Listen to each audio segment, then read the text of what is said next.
Bienvenidos, queridos compañeros y querido público en general. Sean bienvenidos al primer foro latinoamericano Perspectiva Cristiana, Médica y Psicológica en tiempos de COVID-19. Me place invitar a este foro a estudiantes en formación teológica, Jonathan Fuentealba, de Chile, Anderson Jr. de Brasil, Esteban Mora de Ecuador y Franklin Ulloa, teólogo de Nicaragua. Tenemos también con nosotros a la doctora Rosario Rodríguez, psicóloga mental de la Ciudad de México, del país hermano de México. Tenemos también con nosotros al doctor Jorge Guzmán de Costa Rica y al querido bibliólogo, nuestro querido hermano. ¿Se encuentran todos acá? Nuestro querido hermano Arguedas. Sean bienvenidos a este primer foro latinoamericano.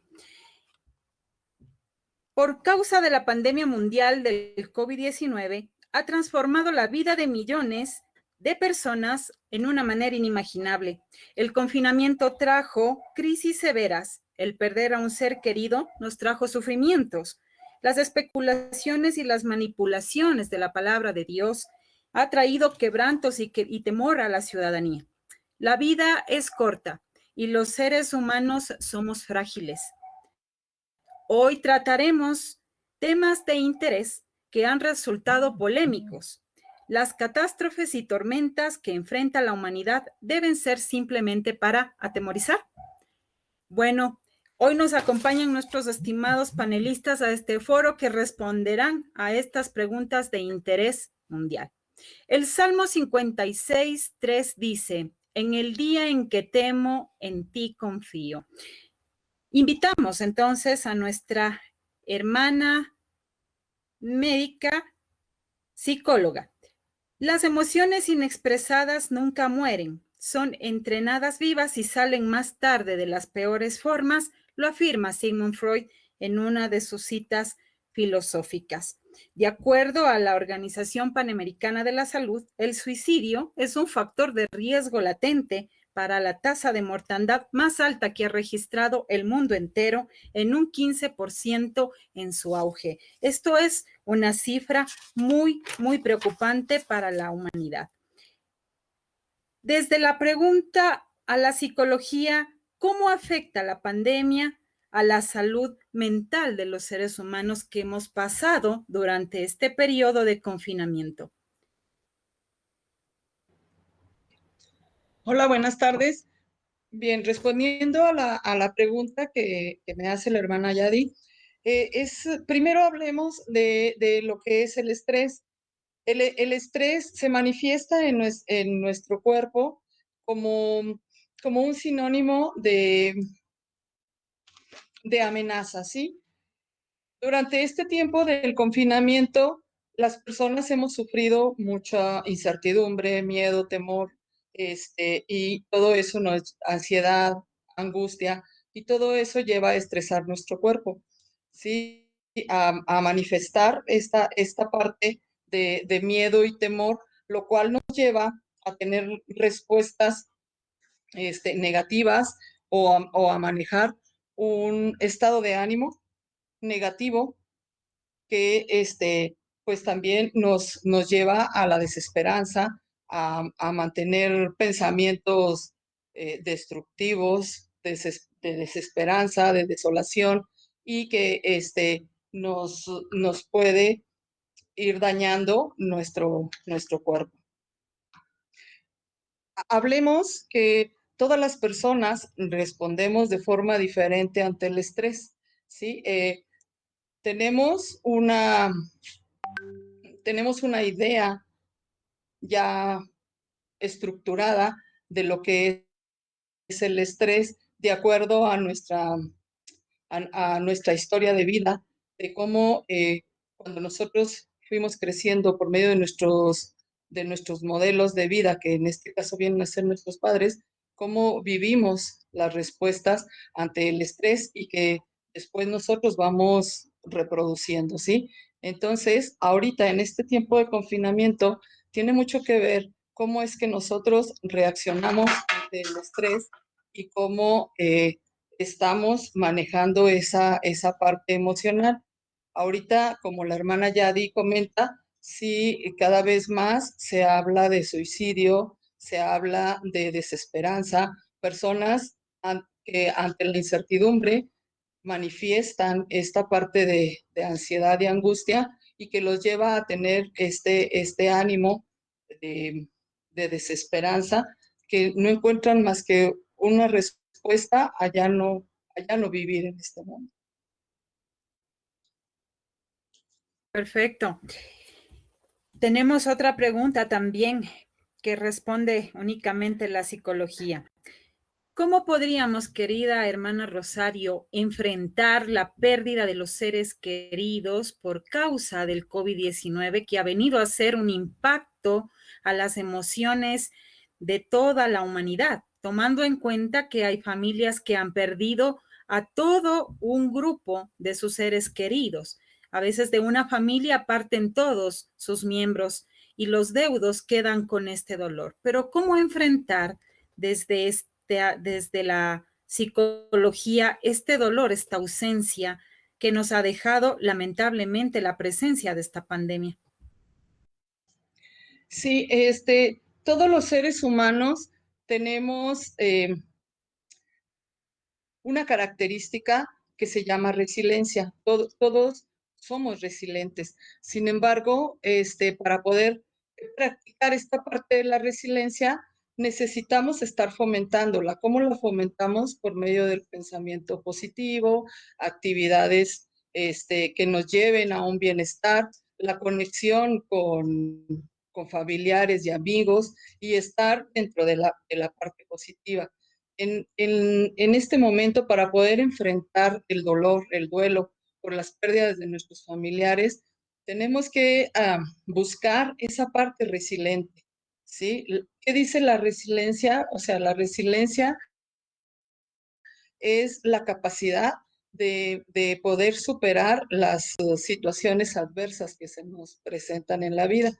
Entonces, a, a, en estos momentos, para poder enfrentar esas pérdidas, ese dolor, tenemos que buscar la parte resiliente, buscar la parte positiva, buscar tener una red de apoyo de familiares y amigos que nos puedan ayudar a sobrellevar el dolor y el duelo por las pérdidas. Perfecto. Suponemos que desde sus consultas generales ha tratado muchos de estos casos en el país hermano de México, cuando Latinoamérica ha recibido los peores golpes por la pandemia y literalmente la cantidad de muertos ha ido en aumento a pesar de tener las recomendaciones de la Organización Mundial de la Salud. Diríamos entonces, querida hermana Rosarito, que las inquietudes socioeconómicas y la mala salud tienen también que ver con este impacto que ha recibido a la humanidad en sus emociones.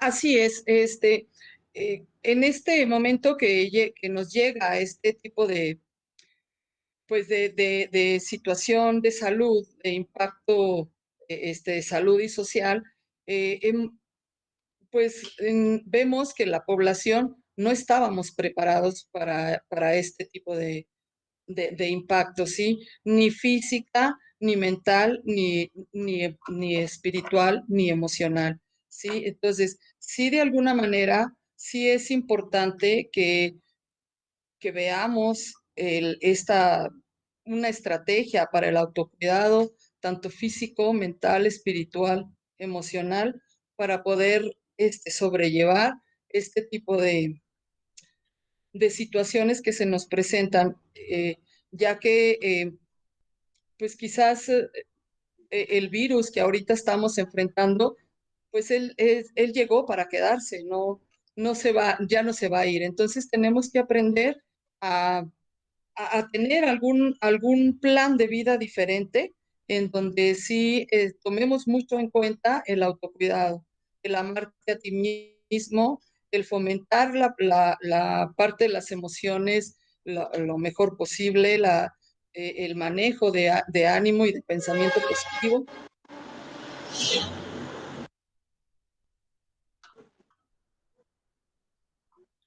Perfecto. Muchísimas gracias. Agradecemos mucho la participación de nuestra médica en psicología del país hermano de México.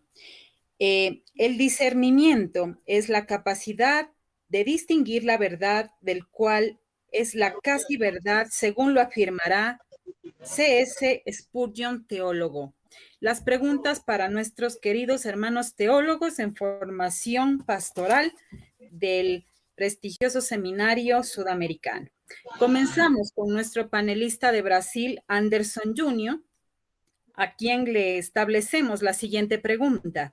¿Estamos viviendo el fin de los tiempos de la Tierra? ¿Cómo responde la teología a esta interrogante, querido Anderson? Buenas noches, damas y caballeros. De hecho, es un placer muy grande estar aquí con ustedes para juntos, ¿no? Reflexionar sobre este tema tan importante. Bueno, yo no tengo el afán de decir que tengo la verdad absoluta, ¿no? Más bien yo voy a proponer una idea para que pensemos en ella. Con respecto a la primera pregunta sobre el fin de los tiempos, yo no creo que estemos viviendo eso. Y hay algunos eventos que los científicos señalan como posibles causas del fin de la Tierra. Entre ellos está el fin del Sol, ¿no? Que es la causa más probable del fin de la Tierra si no hay desastre en la naturaleza o interferencia humana. Se estima que en 4.5 millones de años, el Sol experimentará un proceso natural de evolución como cualquier estrella, ¿no? El Sol aumentará de tamaño y se calentará, luego se volverá más frío, más rojo y tragará Mercurio, Venus, la Tierra también, y debería llegar a las cercanías de Marte. Como yo dije, yo no creo que estemos viviendo el fin de los tiempos. Sabemos que esta pandemia no es la primera que enfrenta la humanidad. Tuvimos, por ejemplo, la peste negra que mató alrededor de 200 millones de personas y también tuvimos otras pandemias más a lo largo de la historia de la humanidad. Entonces, la primera pregunta es, desde mi posición, no creo que estemos viviendo el fin de los tiempos. Ahora, antes de hablar de la respuesta que plantea la teología, se hace necesario entender o saber que la teología no es una ciencia exacta. No es como la matemática, por ejemplo, ¿no? 1 más 1, 2. La teología tiene muchas líneas de pensamiento, muchas vertientes, corrientes.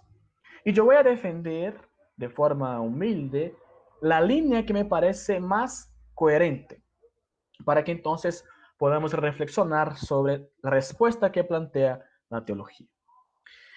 Es muy común que asociemos momentos como este con el libro de Apocalipsis, para decir que ahí hay una profecía que fue proclamada para alertarnos del fin de los tiempos o del fin del mundo. Interesante es que hay un teólogo brasileño llamado Kenneth Teja que dice que el Apocalipsis no es, ojo, no es una obra de terror o un mapa del futuro. Su principal mensaje es que la justicia siempre vencerá. Y sigue diciendo, por eso continuemos firmes, pues el sol siempre brillará y las lágrimas serán enjugadas. Desde mi punto de vista, el Apocalipsis no está hablando del fin de los tiempos, del fin del mundo. Más bien, nos da un mensaje esperanzador, diciéndonos que aunque vivamos situaciones adversas, difíciles, y que enfrentemos momentos muy complejos en nuestras vidas, hay un Dios que tiene para nosotros nuevos cielos y nueva tierra. Es decir, hay un Dios que nos ofrece esperanza en medio del caos. Ese Dios, más que manifestarse, está en la realidad humana. Yo creo que más que esperar que Dios chasquee sus dedos para que se vaya la pandemia, debemos disfrutar su presencia en medio de la pandemia. Dios no es un Dios ajeno al sufrimiento humano. Yo más bien creo en un Dios que se duele, que llora con nosotros, que sufre nuestro dolor. Un Dios que se encarna en la humanidad, como dice Filipenses 2:8. Creo realmente en ese Dios que está con nosotros. Un Dios que no nos deja solos ni mismo en los peores momentos de nuestras vidas. Yo no sé cuándo todo eso va a terminar, ni sé por qué empezó también. Me parece que hace parte de la vida misma, que es muy dinámica. Pero yo tengo una convicción muy clara y muy fuerte en mi corazón. Y es que mi Dios me acompaña. Acompaña a mi familia, acompaña a mis amigos en este periodo difícil de nuestra existencia. Porque el mismo Señor Jesucristo dijo en Mateo 28:20, yo estoy con vosotros todos los días hasta el fin del mundo. Bueno, yo creo que más que invertir nuestro tiempo en pensar si estamos viviendo el fin del mundo o no, debemos invertir nuestro tiempo en disfrutar la presencia acogedora de Jesús en el tiempo que estamos viviendo. Muchas gracias.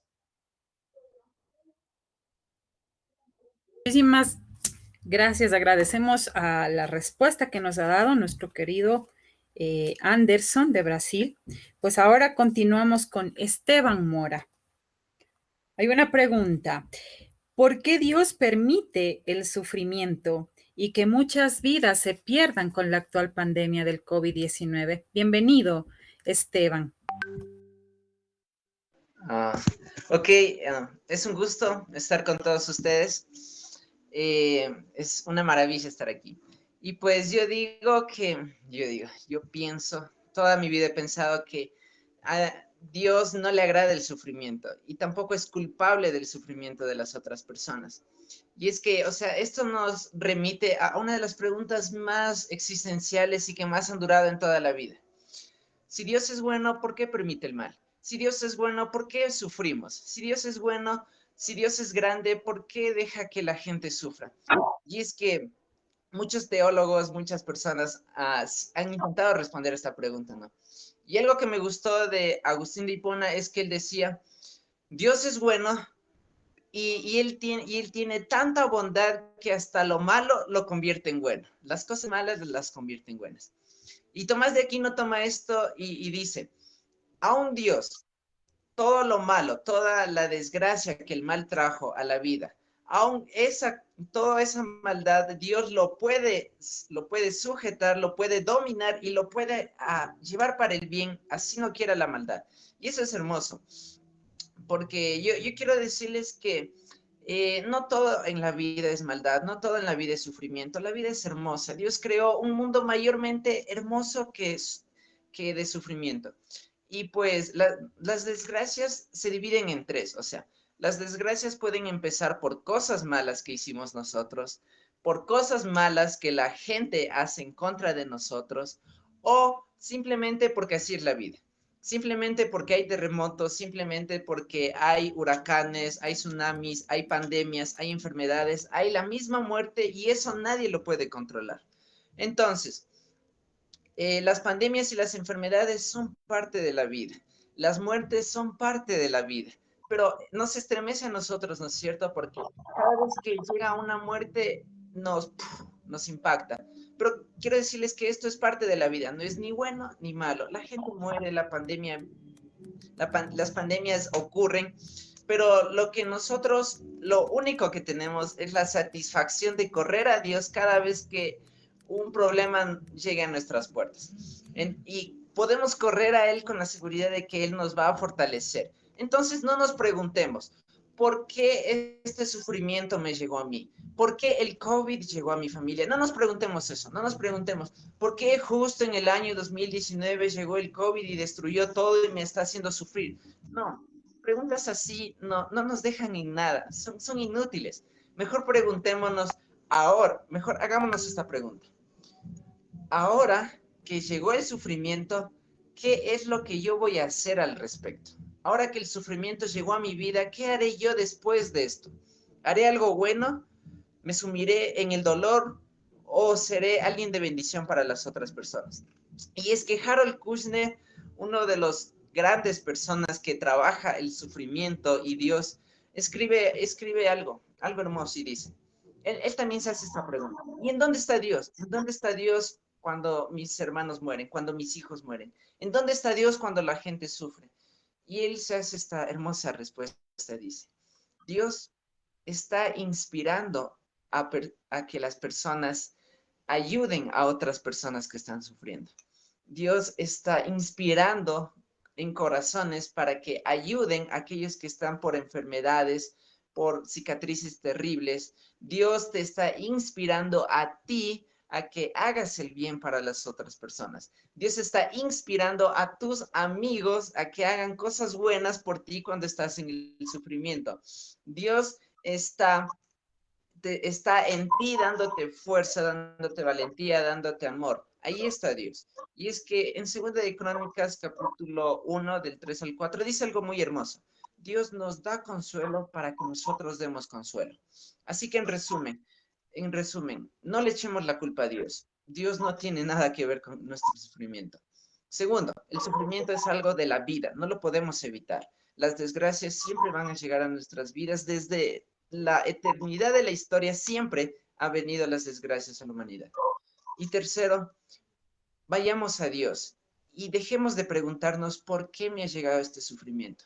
En cambio, preguntémonos, ahora que me ha llegado este sufrimiento, ¿qué voy a hacer yo al respecto? ¿Cómo responderé yo al respecto? Gracias por la invitación. Me parece muy interesante la respuesta que nos ha dado mi querido Esteban. En realidad, hoy vemos un sufrimiento de manera generalizada. Según los últimos datos, vemos que hay personas que han recurrido a atentar hasta con su propia vida por no soportar estas durezas de la vida, pero usted nos acaba de dar una respuesta magistral. Al momento queremos invitar a nuestro querido Jonathan de Chile. La pregunta para él es, ¿por qué el mundo cristiano desconfía de la vacuna? ¿Es acaso la marca de la bestia o el inicio de ella? Según Apocalipsis 13:18 y Apocalipsis 13:17, ¿cuál sería la mirada que nos invita a ver Jonathan con esta respuesta? Muchas gracias, Yadira. Saludo a todo el panel que está hoy día. Saludos desde Chile. Gracias por este espacio. Voy a responder esta pregunta, la primera parte de la pregunta y la segunda desde un punto de vista quizás un poco más teológico. Y la primera tiene que ver con que, bueno, ¿por qué el mundo cristiano desconfía? Y yo considero en realidad tres elementos. Primero, porque hay una tradición escatológica muy importante en Sudamérica y a nivel mundial.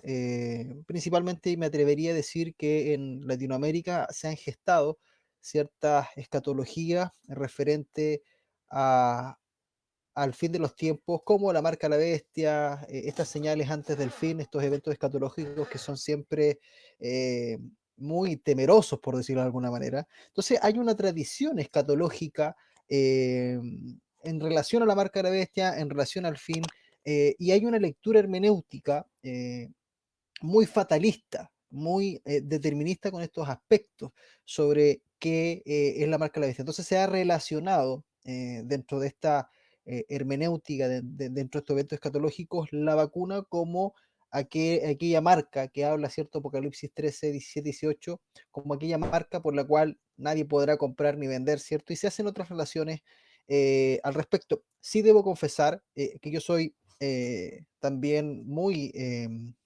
atento a este panorama del globalismo internacional, de los estados supranacionales. Creo también que hay poderosos, sin caer en lo fáctico, ¿cierto? De que hay intentos quizás de dominar a la población, en algunos aspectos quizás la vacuna pudiera ser uno de ellos. La verdad que no lo sabemos, no tengo la evidencia ni para refutarlo ni para comprobarlo, pero sí creo que hay poderes internacionales que quizás podrían provocar este tipo de cosas. Ahora, no voy a vincular la vacuna con la marca de la bestia porque no creo que sea. Yo creo que por eso es que la gente tiene miedo. Creo que ha vinculado su escatología, su hermenéutica en relación a este proceso de vacunación y de hecho ya llevamos, ahora es la vacuna, antes fue el chip, en su tiempo fue el famoso código de barra de los productos que nosotros comprábamos y vendíamos, entonces en realidad ha ido cambiando ese aspecto. Hay una tradición escatológica muy fuerte, ese es el punto número uno. Segundo, un fundamentalismo bíblico muy fuerte también en nuestras iglesias latinoamericanas, y en dos aspectos. Hay un negacionismo a la enfermedad, como que si esto fuera algo más allá si que tiene una causa natural, una causa biológica o una causa científica, quizás con intenciones de generar la enfermedad, es innegable de que la enfermedad existe, pero hay un fundamentalismo bíblico por detrás que intenta negar la enfermedad, que no creen, que dicen que es algo de mentira.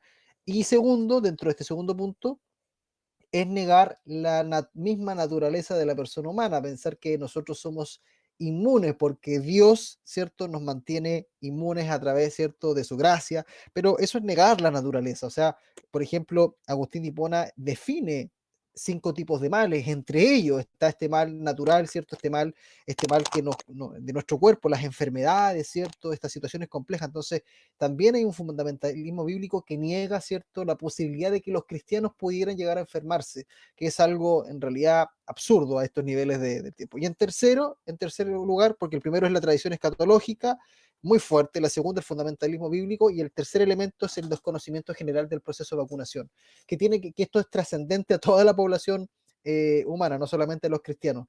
Creo que hay cristianos líderes también que dentro de estos dos elementos, eh, el fundamentalismo bíblico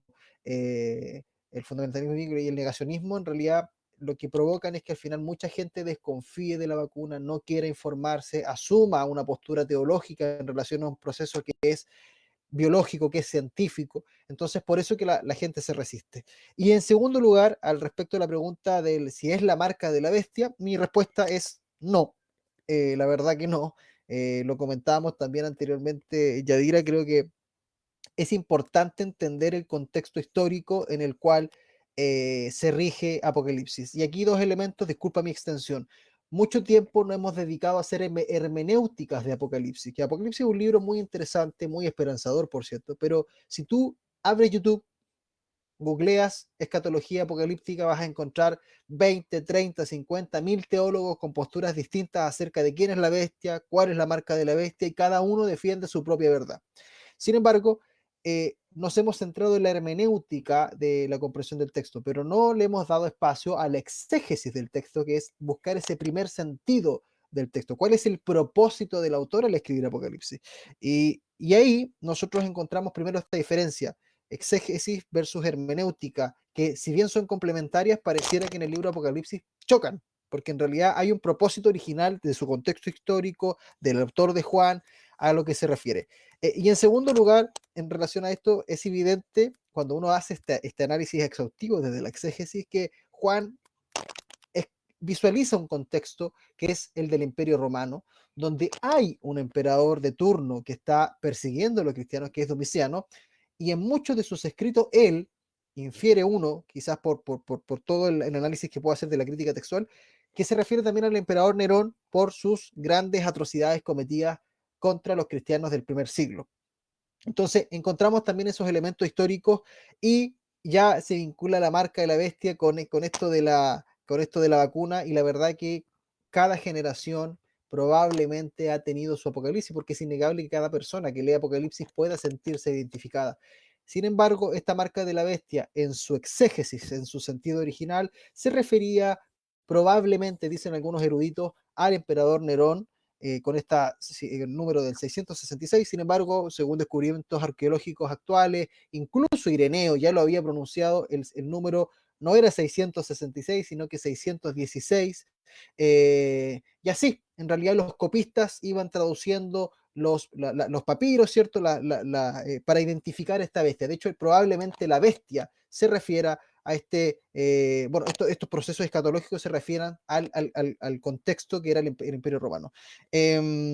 Entonces, no me quiero detener en completo el análisis de Apocalipsis porque nos daría para tema muy extenso. Sin embargo, decir que no es la marca de la bestia, que el contexto en el cual se escribe Apocalipsis refiere a un sistema económico. Y quiero cerrar con unas palabras citando a Juan Stam, que es un teólogo holandés que yo recomiendo. Él es fanático del Apocalipsis, tiene algunas análisis muy interesantes, y él define la función de la marca es una sola, abro comillas, el controlar en forma total la vida económica de todos, de la cual depende la existencia misma de cada uno. Representa un boicoteo de los negocios y el control del empleo de los que no se afilian a la bestia.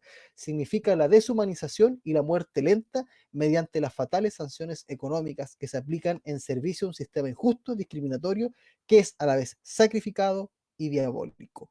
Es la marca en sí, porque detrás de él está la bestia, ¿cierto? Se refiere a un sistema probablemente económico que estaba viviendo el contexto actual, y probablemente muchos de nosotros estemos también vinculados o vivamos este sistema económico que nos limita, ¿cierto?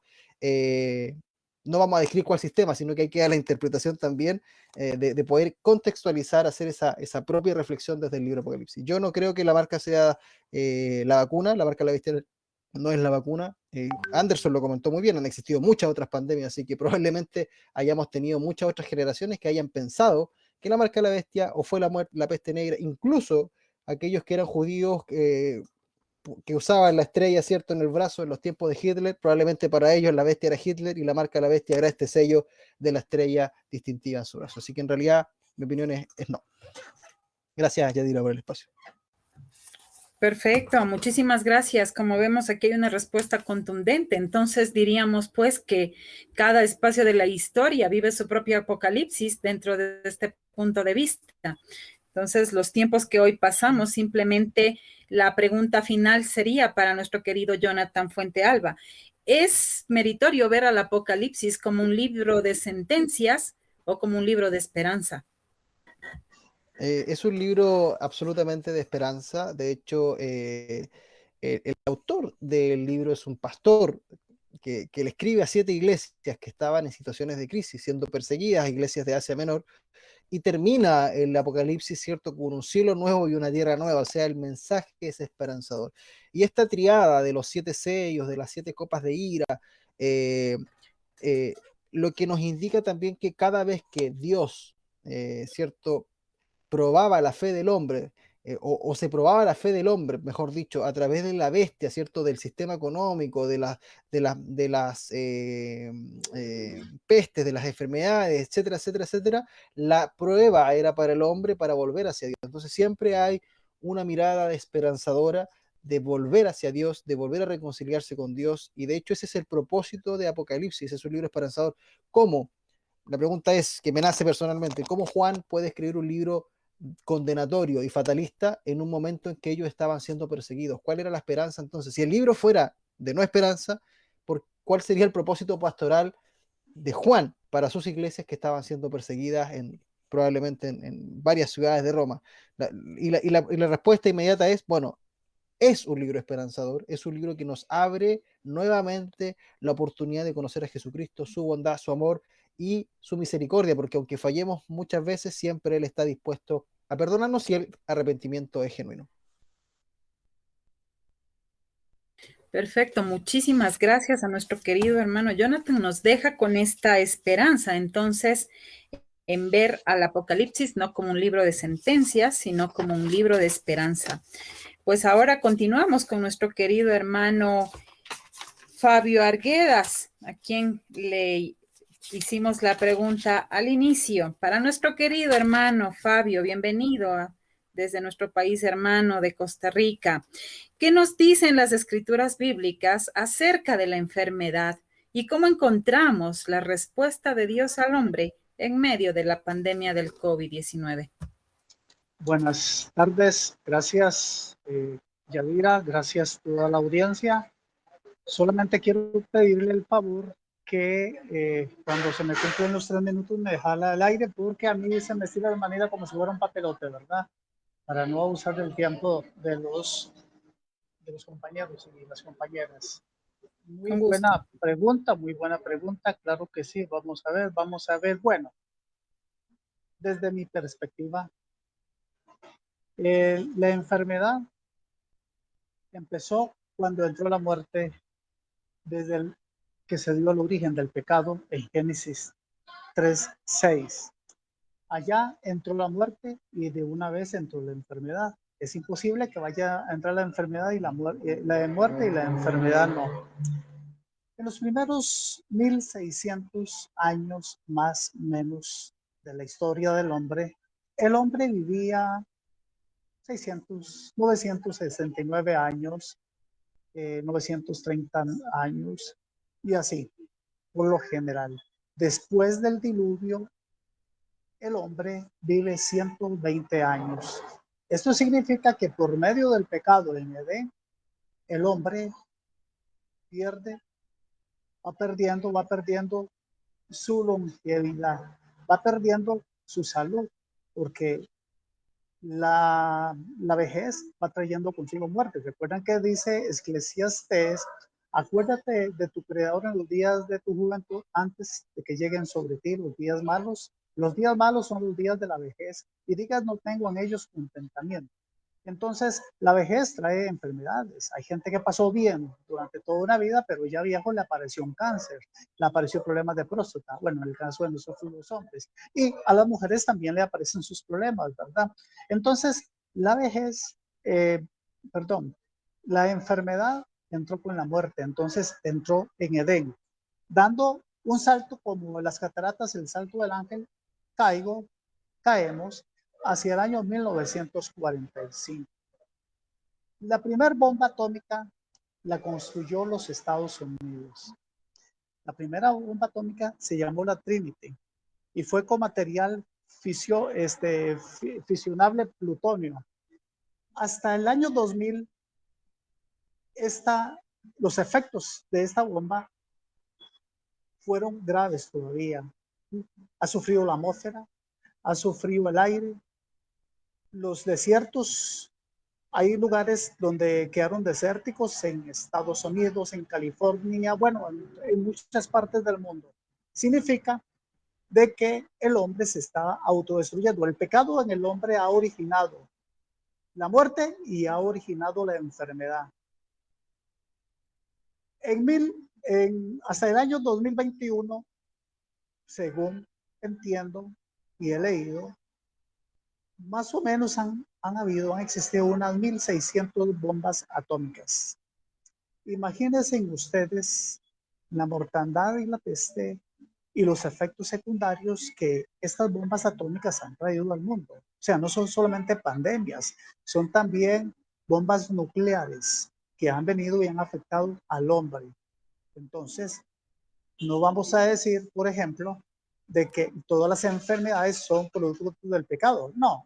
Tenemos las enfermedades, que aquí tenemos a una psicóloga, tenemos las enfermedades mentales, las enfermedades psiquiátricas, las enfermedades hormonales, las enfermedades propias de la vejez, que eso no son parte de la salud. Hay enfermedades que se dan por medio de situaciones en la vida, ¿verdad? Las enfermedades de tipo congénito, bueno, muchas enfermedades, pero sí la enfermedad radica desde que se dio el pecado en Edén. Así que dice la Biblia que él visita la maldad hasta la tercera y cuarta generación.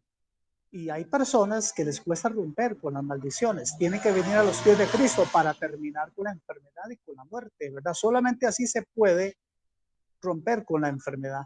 Entonces, no es que sea un escolástico en el tema. Lo que pasa es que a través de la Biblia, a través de la historia, hemos visto cómo la longevidad del hombre, el hombre ha perdido el vivir más años por medio del pecado, por medio de que para sembrar necesita químicos. Recuerda que el Señor al principio puso a Adán en el huerto para que la llevara suave, nada más para que labrase la tierra, apodara, pero una vez que pecó, dice, cardos y espinos te producirá la tierra, te ganarás el pan con el sudor de la frente. Entonces el hombre ha tenido que inventar químicos, pero por medio del pecado vino eso. Dice las escrituras, las escrituras en Romanos, dice que la tierra tiene anhelando la manifestación de los hijos de Dios. O sea, la tierra misma está enferma. La tierra misma enferma al ser humano por medio del pecado que se produjo una vez en el huerto del Edén. Bueno, a ver, ¿cuál es el propósito de toda esta situación? Por ejemplo, el COVID, todo. Cualquier persona se puede enfermar del COVID. Cualquier persona. Usted, yo, cualquier persona. Usted se puede vestir, perdón, nosotros nos podemos vestir de una fe grande. Dice la Biblia que en el mundo tendréis aflicción. O sea, nosotros estamos sujetos a todas las cosas que pueden, a todas las enfermedades. Es inevitable. Nosotros somos seres humanos. Jesús murió en una cruz. Pedro murió también quemado. Isaías murió aserrado y así muchos. Juan el Bautista murió descabezado. Esteban murió apedreado, lapidado, y eran hijos de Dios. Dice la Biblia, hay de aquel en Salmo que toca a la niña de mis ojos. Pues, de la niña de los ojos ha sido en gran manera afectada, ¿verdad? Pero eso no significa de que no somos hijos de Dios. Tenemos que cuidarlos, tenemos que cuidarnos, tenemos que cuidar el templo. Recuerde que el pueblo judío, en los levíticos, hay una forma, un sistema de de salud completa, de lavamiento de manos. Los esenios lo hicieron y para qué. Los esenios hacían mejor la pureza de lavarse las manos y el cuerpo más que los mismos saduceos que estaban en Israel. Los esenios tenían unas condiciones de salud increíbles, ¿verdad? En las comidas y en todo, ¿verdad? Por eso es que el ser humano se enferma. Pero, ¿cuál es la salida a todo esto? Bueno, todos tenemos que morirnos, tarde o temprano. Dice Eclesiastés 12:7, el cuerpo vuelve al polvo como era. Así que nosotros todos somos polvo, somos vasos de barro en manos del alfarero, dice Isaías, dice Jeremías 18, dice Romanos 9:22, que nosotros somos vasos de deshonra, y dice Romanos 9:23, que también Él nos cambia a vasos de misericordia. Aún siendo vasos de misericordia, igual nos podemos enfermar y morir. Por lo tanto, aquí la única esperanza es ser obediente a las autoridades de salud. Hoy, desafortunadamente, no tenemos al médico. Bueno, pero ya todos nosotros conocemos los protocolos de salud, ya todos conocemos cómo nos infectamos, ya todos nos conocemos cómo debemos de cuidarnos, qué espacio debemos de guardar, con quiénes estar, cómo no estar. Cuando hay una persona enferma hay que alejarse, aquella persona tiene que estar en cuarentena, pero se enferman las familias, se enferman los médicos, se enferma, toda la gente tiene que estar en cuarentena, con ellos se enferman. Hay personas que son asintomáticas, esas personas no son peligrosas por ellos mismos, pero su enfermedad puede producir más enfermedad. Entonces, ¿qué es lo que pasa? Todo esto es parte del pecado del hombre. ¿Por qué? Simplemente porque el hombre ha contaminado la atmósfera. ¿Y por qué tenemos que andar con mascarillas? ¿Por qué tenemos que lavarnos las manos a cada rato? Bueno, simple y sencillamente por la contaminación, porque en China y donde se quiera hicieron un experimento como estos, los que hicieron con la bomba Trinity, que hicieron un experimento, fue supervisada por un elenco científico, sin embargo hubo un gran error. Y como el mismo COVID, un gran error, se les zafó el monstruo de manos a un grupo de científicos. Gracias. Muchísimas gracias a la participación de nuestro querido hermano Fabio Arguedas. La pregunta final para usted, mi querido hermano Fabio. ¿Dios está en silencio entonces en la pandemia de acuerdo a las interpretaciones que usted nos ha brindado el día de hoy? ¿Será que la mirada a la situación belicista que puede vivir la humanidad trae esta trascendencia de pensar que Dios está en silencio y que permite que como seres humanos hagamos lo que querramos, incluso la convocatoria a las guerras, ¿no? Entonces, si vamos a los textos bíblicos, en lo que estamos en profundidad, ¿cómo interpretaríamos la presencia de Dios en estos tiempos duros para la humanidad?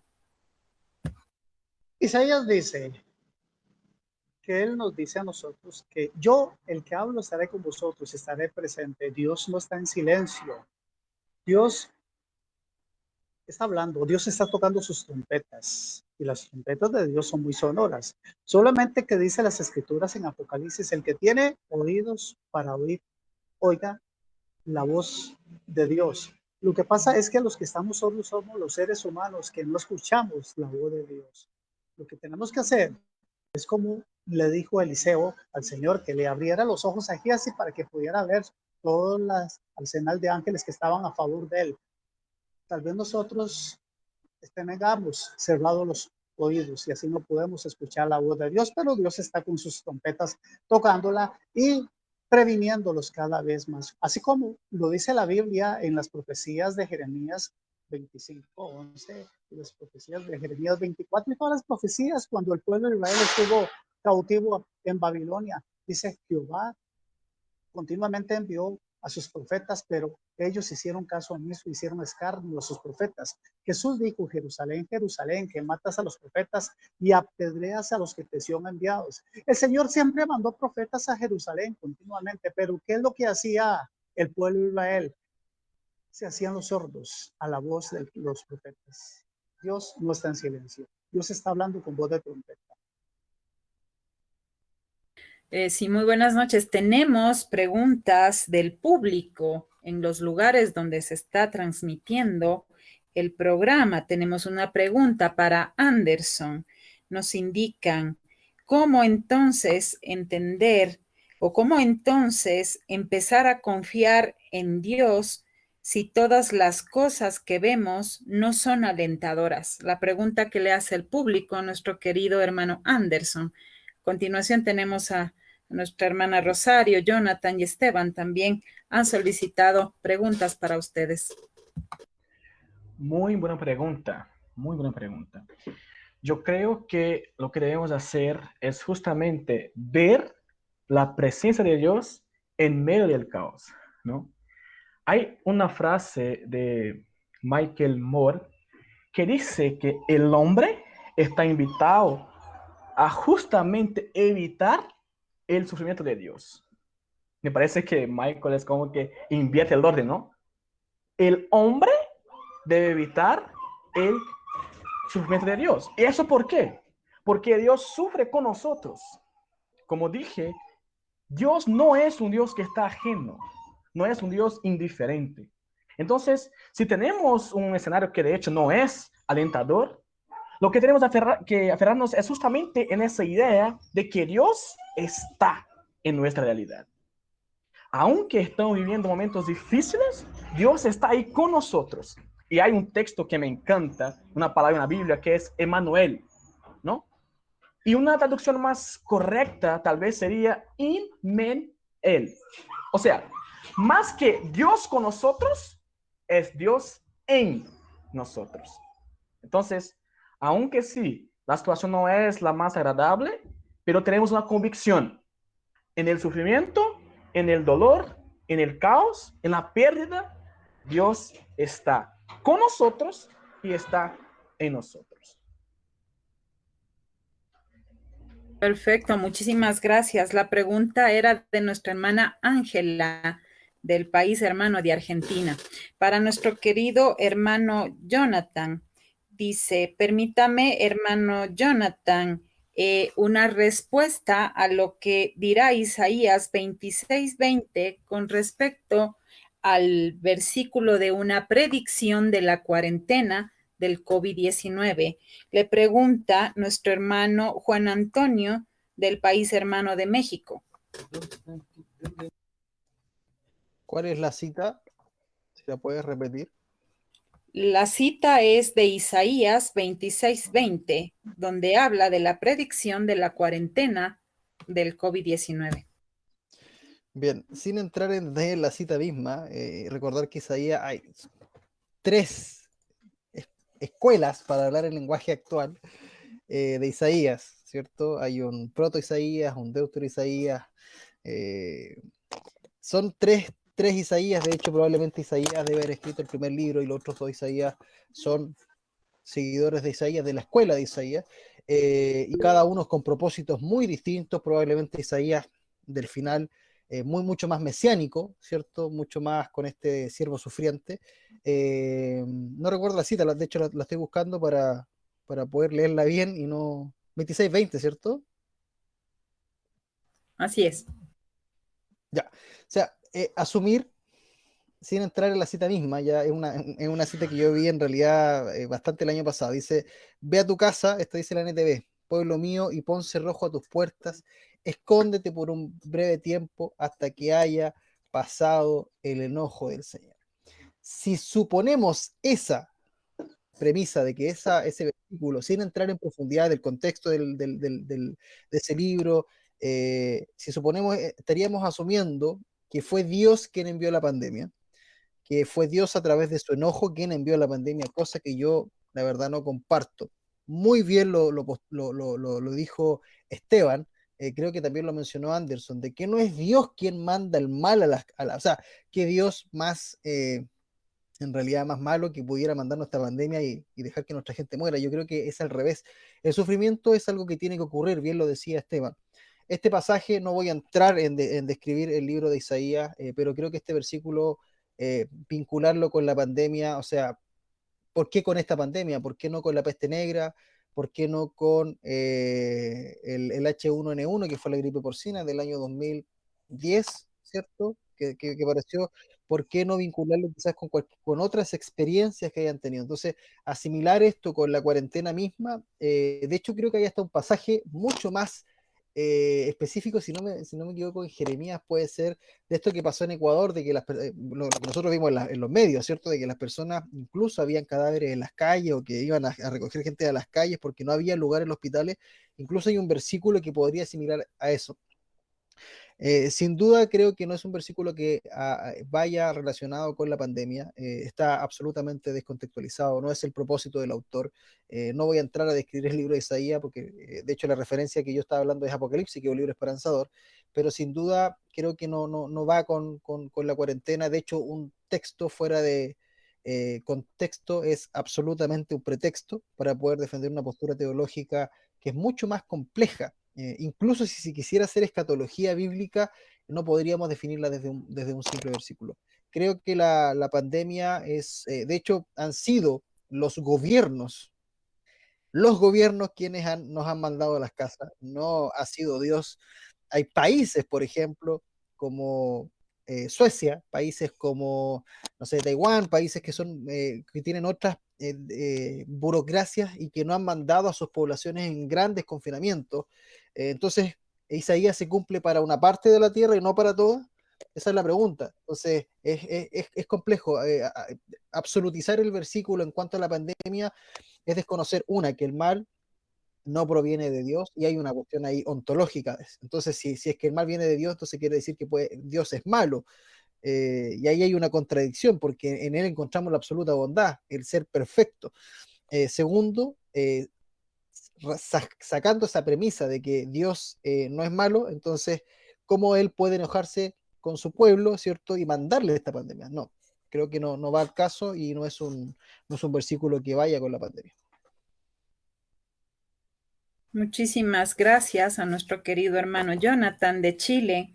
Tenemos una pregunta para nuestra querida doctora Rosarito, de Carla Silva de la ciudad de Quito. Pregunta: he sepultado a 5 miembros de mi familia en el mismo sitio en el cementerio. Querida doctora, yo quisiera saber a cuántas sesiones de psicoanálisis o psicológicas debo acudir para empezar a tener un alivio, porque no puedo superar la pérdida de mis seres queridos. Bien, respondiendo a la pregunta, aquí lo que yo sugeriría es que asista a un tratamiento psicológico con una postura de tanatología que nos ayude a manejar esta parte del duelo, ¿sí? Esta parte de la pérdida de nuestros seres queridos.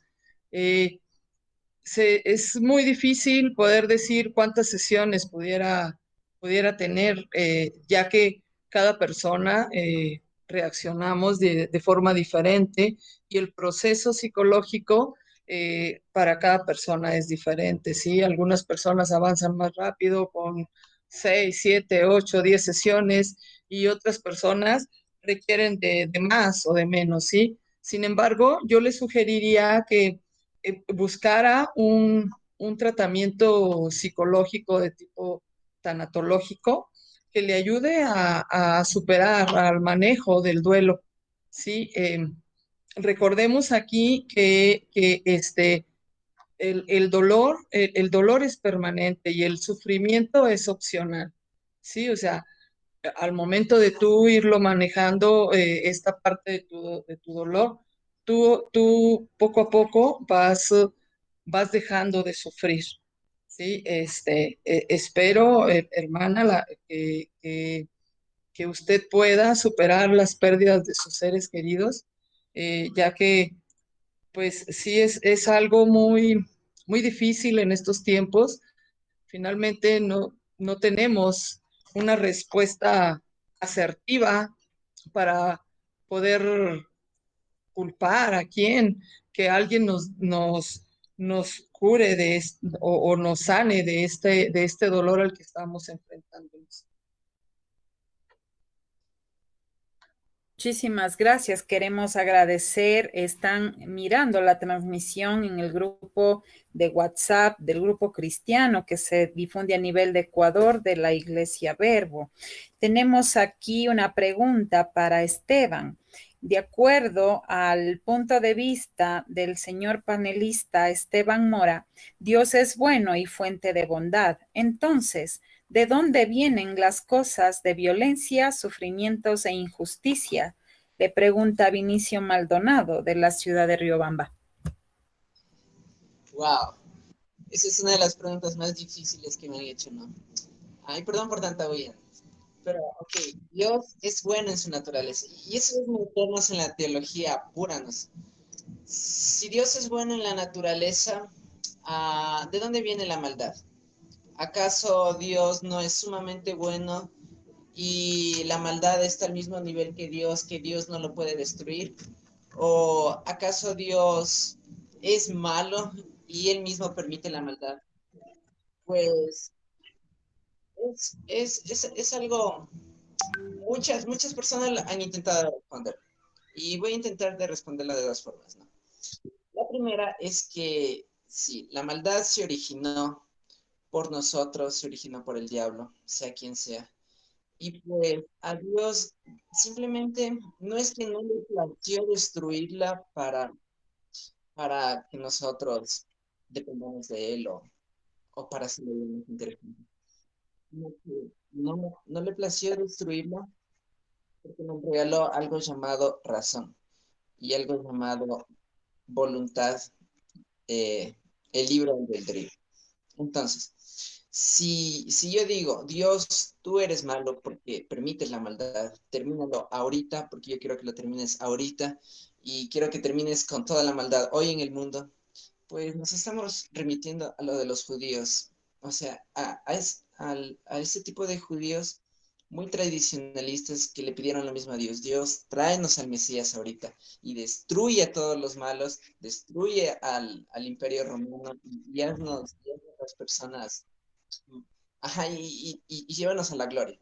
Pues hacernos esa pregunta nos lleva a eso, ¿no?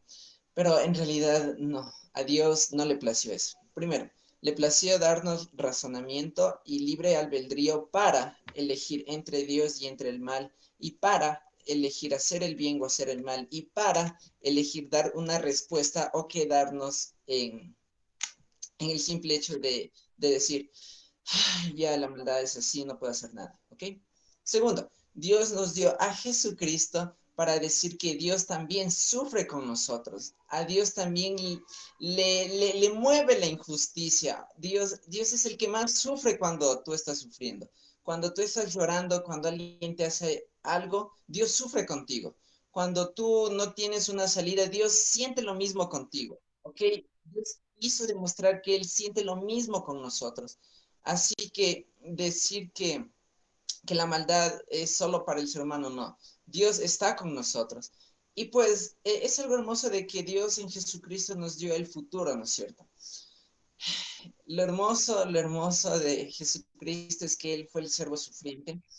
El siervo sufriente me refiero al hombre que sufre por la maldad, que sufre con su vida, con sus actos, con su palabra, con todo lo que él hacía para erradicar las secuelas que daba la maldad. Entonces, la maldad está con nosotros, vive con nosotros, interactúa con nosotros, pero nosotros también tenemos el poder, el razonamiento y el libre albedrío para hacerle frente a la maldad, para darle una solución a la maldad. Y eso es lo chévere de la vida, es que si es que no hubiera maldad, yo no tuviera una necesidad de vivir como para decir, yo quiero vivir para salvar a los enfermos, a los que mueren injustamente. Es que ese es mi propósito de vida, vivir en contra de la maldad. Ok, y literalmente nadie ha podido decir de dónde viene la maldad, pero sí, Dios nos ha dicho cómo afrontar a la maldad. Eso diría yo. Muchísimas gracias a nuestro querido hermano Esteban Mora. Pues hoy invitamos a nuestro hermano Franklin Ulloa, teólogo del país hermano de Nicaragua, a responder acerca de lo que dice la Biblia acerca de las pandemias. Le vamos a dejar con amplitud a la respuesta a nuestro hermano teólogo del país hermano de Nicaragua. Querido Franklin, sea usted bienvenido. Gracias. Y bueno, no puedo enviar mi cámara por ahora. Les ruego me disculpen.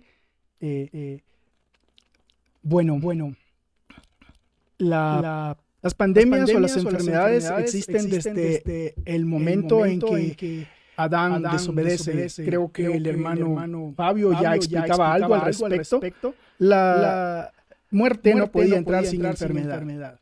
Y yo sé que hay muchos aspectos, especialmente dentro de la teología, afectada de las culturas de cada persona, que por lo general termina interpretando un libro muy distante en tiempo, en época, en pensamiento, en una letra o lengua que para nosotros ahora ya está muerta, ¿no? Tendríamos que estudiar lenguas bíblicas que ya son lenguas muertas en la actualidad para poder entender muchas de las cosas que se dijeron en aquel momento. Y hay que entender también que hay cosas que fueron específicamente para una familia, para una persona, para una tribu, para una nación.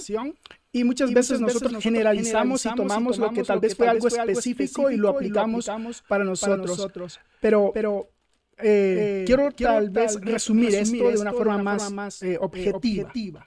Dios le dijo a Adán, cuando lo puso en el huerto, en el jardín, que si él desobedecía, y lo voy a decir así porque es la desobediencia, ¿no? Él le dio Torah. ¿Qué es Torah? Instrucción. Él dijo, todos los árboles del huerto podéis comer. Mas si comes de este específicamente, no sabemos qué árbol. Algunos piensan que es mango porque es la fruta más deliciosa del planeta, pero otros piensan que puede ser cualquier otra cosa o que puede ser algo figurativo. Pero lo quiero llevar a este punto. Ese árbol, sea lo que sea, o ese fruto, sea lo que sea, era como un punto de expulsión. Si él comía de ese árbol, iba a ser expulsado del huerto. Pero no solo iba a perder su hogar original, donde Dios lo puso como rey, como amo, como señor, para gobernar y con un estado de inmortalidad y de gloria semejante al mismo Cristo, ¿no? Al Reshid, en quien fuimos creados, en quien fuimos originados a su imagen y semejanza. Y con quien Adán podía caminar y darse la mano y comer de algunos frutos maravillosos y deliciosos que habían ahí. La instrucción o la Torah para Adán era que si él comía, moriría. Y pues la muerte tiene muchos aspectos, ¿no? Y sabemos que tanto en hebreo como en griego significa la ruptura o la separación. La pérdida de una comunión, especialmente con Dios, es la primera muerte que Adán experimenta. Luego va a empezar a morir paulatinamente y pues parte de la muerte paulatina son las enfermedades. Y hay consecuencias, obviamente, que van a ir en aumento en la vida de Adán. Luego en Génesis 6:3, Dios le pone un tiempo, que no quiero entrar en esto porque aquí hay muchos escatólogos y tal vez les dé solo para pensar y a los que están ahí y tal vez sea tema de otra ocasión. Pero Dios dijo que no trataría más con el hombre porque el hombre ciertamente carna y sus días serían 120 años. La mayoría de traducciones traducen años, pero cuando vamos al hebreo esto es Shanan. Shanan no es el Shana común de año, sino que estos son años jubilares. Son 120 años y creo que entender eso es determinante, porque a lo largo de todo el desarrollo de lo que es la revelación bíblica, Dios nos va dando en patrones, en hombres, de manera codificada, la revelación y el tiempo que Dios trataría con el hombre, con la carne. Y obviamente en el trato de Dios con el hombre vienen diferentes cosas que Dios viene permitiendo. Obviamente Dios no le hace mal al hombre, pero tampoco el mal entra por la puerta trasera de Dios. Es decir, no se le mete a Dios a su habitación por la puerta trasera. Él tiene control de todo absolutamente y lo vemos en diferentes ocasiones. Y solo les quiero poner un ejemplo. Es cuando Dios mismo está como un padre orgulloso de su hijo Job. Y le dice al mismo Satanás que ha subido delante de Dios y le dice, ¿has visto a Job? Y pues ahí vemos que Dios le da permiso, le otorga un permiso a Satanás para que toque el cuerpo de Job. Y luego nosotros nos damos cuenta de que Satanás no podía tocar la vida, pues la vida le pertenece a Dios y solo Dios tenía el control de la vida de Job. Cuando una persona como Job, como un creyente, tiene la protección divina, nadie puede tocar su vida y nadie determina cuándo será su fin. Ahora, vemos a lo largo de las Escrituras otro evento y pues hay mucha gente que tal vez no tiene esta idea, pero les quiero decir, cuando Dios interviene en alguna persona, en alguna familia, lo vemos a lo largo de la Biblia, no voy a citar muchos ejemplos, solo uno, y pone fin a algo, es por misericordia. Los días de Noé, no tenemos toda la información de lo que pasaba en los días de Noé. Pero cuando leemos el discurso de Jesucristo hablando de los tiempos del fin, en Mateo 24, encontramos algo que él relaciona con el tiempo de su venida. Los días del hombre será como en los días de Noé. Y mientras nosotros no entendamos qué era lo que pasaba en los días de Noé, estaremos especulando. Pero él deja de manera clara algunos aspectos que es importante tenerlos en cuenta. La venida del Hijo del Hombre será como en los días de Noé. Es decir, que la humanidad volverá a los días de Noé. Pero hay otro aspecto. La ciencia aumentará. No quiero entrar en codificar algo aquí, pero ciencia es tecnología. Es decir, que habrá un aumento de la tecnología a un nivel extraordinario para que llegue el momento de la venida del hombre. Y creo que esto es parte de una de las grandes profecías y fue dado en un sueño a Nabucodonosor y Daniel nos da una interpretación y vemos cómo termina este mundo. Cuando hablo de mundo, hablo de sistema. No estoy hablando del universo, del cosmos, ni nada de eso, en lo que la gente se involucra cuando habla del fin del mundo. Yo hablo de un fin, de un sistema. ¿Cuál sistema? El sistema adánico, el sistema caído, que hasta el mismo Pablo, siendo un extraordinario apóstol, dijo, ay de mí, miserable de mí, que el mal que no quiero hacer, eso hago. Reconociendo que el mal moraba en él. No solo Cristo moraba en Pablo, sino que también el mal moraba en Pablo. Entonces, esa es la herencia de genética que está a nivel del ADN humano, que viene y nos conecta con Adán. Entonces, producto de todo eso, pues Dios ha venido tratando con el hombre de diferentes formas. Dios le puso fin a la generación de Noé, pero rescató a Noé específicamente, y su familia es rescatada porque Noé halló gracia ante los ojos de Dios. Pasan los tiempos y Dios determina ponerle fin también ¿a quién? A unas ciudades que nosotros conocemos como Sodoma y Gomorra. Esto es misericordia. Yo sé que muchos no lo han de entender, pero si Dios permite que esas ciudades continúan, entonces la raza humana se hubiese detenido. Porque hombre con hombre no pueden procrear hijos. Y lo que Dios busca es un linaje piadoso. Y no podía nada ni nadie detener la descendencia de la mujer, o lo que le fue prometido a la mujer, y luego a Abraham, de una simiente piadosa en la cual serían benditas todas las familias de la tierra. Ahora pasan los años, 400 años después de Abraham, y en Egipto vemos algo extraordinario. Allí las plagas no fueron un accidente cósmico, no fue la experimentación de ni jugar con la genética humana. Dios mismo trató y se lo estaba mandando específicamente ¿a quién? A Egipto, pero no a su pueblo. Entonces hay que diferenciar eso. Dios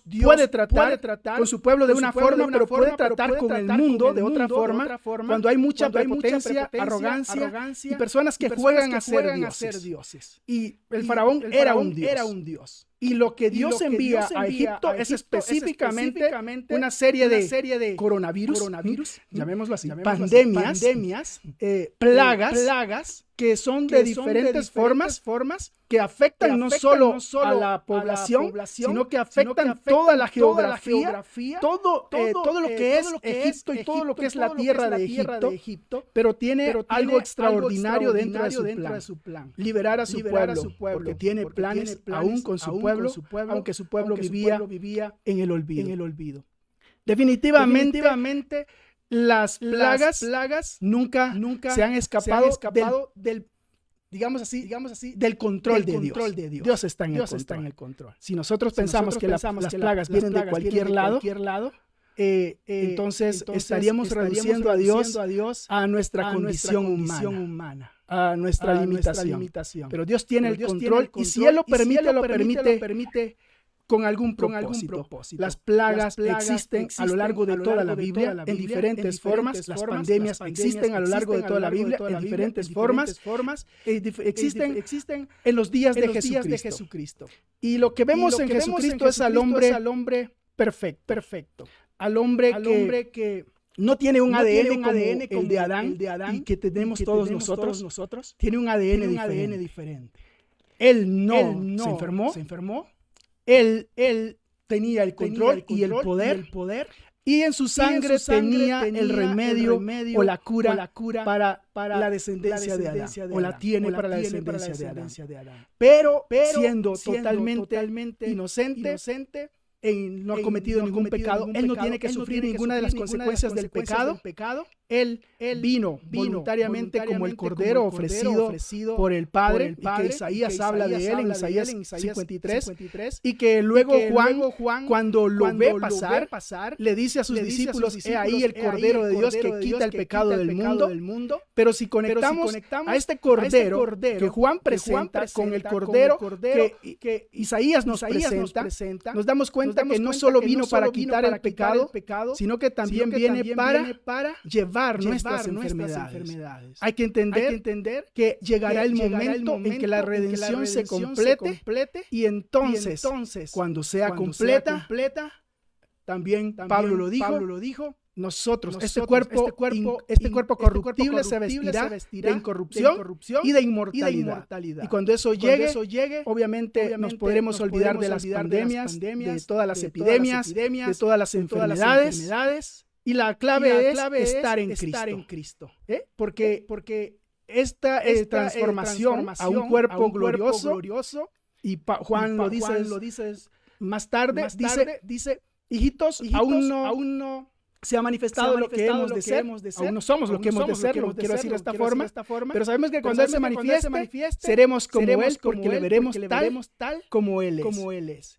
Mientras estemos en este cuerpo, con un ADN corrompido, donde el pecado mora, donde está sujeto todo cuerpo y toda persona, todo ser al pecado, seguiremos enfermando y seguiremos siendo presa de cualquier pandemia que siga. La única esperanza está en el momento de que se complete la redención. No ya la redención del alma, sino la redención intrínsecamente que nos habla las escrituras, que es la redención de todo el ser, en el día de Jesucristo. En el día de Jesucristo, entonces nos podremos olvidar de las pandemias, pero todos los que estamos aquí y los que nos escuchan, tendremos que seguir luchando con enfermedades, tendremos que seguir cuidándonos y tendremos que ver la forma de inmunizar nuestros cuerpos, fortalecer nuestro sistema inmune de acuerdo a las creencias de cada quien. Cada persona lo hará a su forma y de acuerdo a sus creencias. Al final somos el resultado de nuestras creencias y esclavos de nuestros miedos. Así que yo desde mi perspectiva les puedo decir, mientras exista el hombre descendiente de Adán, y mientras no llegue la generación de Jesucristo, de hombres y mujeres redimidos, completamente glorificados, las enfermedades seguirán. Dios les bendiga. Muchísimas gracias. Agradecemos la participación de nuestro querido hermano. Queremos saludar en esta noche a Luis Almeida Morán, que fue ex asambleísta del Ecuador. Está contactándose por nuestro Messenger para dedicarles las siguientes palabras a los participantes del foro. Dios les bendiga grandemente. Ha sido un tiempo de bendición. Debería haber muchos foros como este. Saludos, estimado Luis Almeida Morán, por esta participación. Tenemos una pregunta para Anderson Jr. Parece que ha capturado la atención de nuestros televidentes. ¿Acabarán algún día las pandemias, querido Anderson, cuando Brasil ha sido muy golpeado por el COVID-19? Sí, lastimosamente aquí llegamos a 500.000 muertos, ¿no? Es un desastre total. Bueno, yo no sé si acabarán un día las pandemias. Me parece que no. Me parece que como esta no es la primera, tampoco creo que sea la última, ¿no? Y creo que eso hace parte de la vida, ¿no? Yo no soy un científico, no soy médico, pero me parece que los virus, ¿no? Ya existían antes de la misma vida humana, ¿no? Ya estaban antes que nosotros. Entonces creo que no se van a terminar, ¿no? Creo más bien que nosotros como seres humanos, y como bien dijo el teólogo, tenemos que cuidarnos, tenemos que tomar las medidas, ¿no? Para que podamos protegernos, pero me parece que no, me parece que eso hace parte de la vida, ¿no? Y creo que eso no se va a terminar desafortunadamente, pero ahí tenemos que aprender a cuidarnos, ¿no? Y a unirnos para enfrentar todo eso. Perfecto. A nuestro querido hermano Jonathan Fuentealba le pregunta Shirley Muñoz desde la ciudad de Guayaquil. ¿Cuál sería entonces la visión que debemos tener del coronavirus? ¿Es entonces una señal clara de peores cosas que le vendrán a la humanidad? Pregunta Shirley Muñoz de Guayaquil. Con ella cerramos el foro de preguntas externas para concluir. Bueno, muchas gracias por la pregunta. Creo que, a ver, el coronavirus es, en síntesis, este virus, ¿cierto? Muy pequeño, creo que mucho más diminuto que otros virus que existen. Bien decía Anderson, probablemente antes de la existencia humana existían estos virus, estos microorganismos mucho más pequeños que nosotros y por cierto también muy complejos. La naturaleza es imperfecta y en esa imperfección, y entiéndame bien lo que voy a decir, en esa imperfección es que nosotros, producto de esa imperfección, es que nosotros estamos expuestos a las enfermedades, expuestos al mal, entiéndase también al mal moral como al mal físico, ¿cierto? No solamente una enfermedad, por ejemplo, puede ser un tipo de mal, sino que también existe el mal moral, que definía bien aquí, ¿no? El mal por enfermedad, el mal quizás físico, una persona que nace sin un brazo, no es una persona, o sea, es una persona normal, pero evidentemente viene con una malformación quizás que no se esperaba, ¿cierto? Por su naturaleza. ¿A qué voy con esto? Que en realidad el mal, sin definir su concepción, sino que el mal, ontológicamente hablando, es algo que siempre nos va a acompañar. El mal y el bien es una lucha constante, esta dicotomía bien ya los griegos y los romanos, principalmente los griegos, la desarrollaron, ¿cierto?, en esta famosa dicotomía o este dualismo platónico, en realidad, donde se contraponía, ¿cierto?, lo espiritual, el mundo de las ideas, ¿cierto?, y esta carne tan en realidad pecaminosa. De hecho, lo que comentaba el hermano, no me acuerdo cómo se llama el hermano que está con RTV.manantial, me disculpo porque no tengo su nombre, soy muy malo para los nombres. Hermano Franklin. Hermano Franklin, claro. Esa idea de que la concepción, ¿cierto?, este hombre adánico es muy platónica, ¿cierto?, de esta idea del hombre imperfecto. De hecho, el hombre ideal lo define Platón y está en el mundo de la idea. Entonces, no me quiero ir para allá, sino decir que el coronavirus no es el fin del mal, ni el inicio del mal, sino que es un mal más que nos acompaña, y en ese mal o en esa enfermedad es que nosotros tenemos que sobrellevarnos, y el mensaje es esperanzador. La invitación es que en esta situación de crisis podamos encontrar a este Dios todopoderoso, encontrarnos también con nuestra humanidad, reconocer de que no somos capaces de todo, de que seguimos siendo débiles, de que podemos estar expuestos a la enfermedad, volver a aterrizar, ¿cierto?, el hedonismo, el utilitarismo, esta humanidad llena de afanes, ¿cierto?, poder aterrizar, somos personas de carne y hueso, no somos robots. Yo creo que ese es el llamado a atención del coronavirus, más que el principio del fin o de que sea la última enfermedad o de que van a venir más males, sino que es un llamado de atención de la misma existencia, para poder reconocer de que somos unos seres diminutos que necesitamos ayuda divina, ¿cierto? Y también de nuestros amigos, de nuestra familia, y ayuda muy personal también para sobrellevar todos estos males. Así que me quiero quedar con ese mensaje mucho más esperanzador que fatalista. Muchísimas gracias. Tenemos también una pregunta del público. Dicen, yo quisiera hacer una pregunta. Sabemos que cuando nos pasan cosas buenas, está a nuestro lado, pero y cuando pasan cosas malas, en este caso como el COVID, podemos decir que Dios también está a nuestro lado. Gracias y excelente programa. Muchísimas gracias. Mis queridos hermanos, ha estado la respuesta a la orden del día.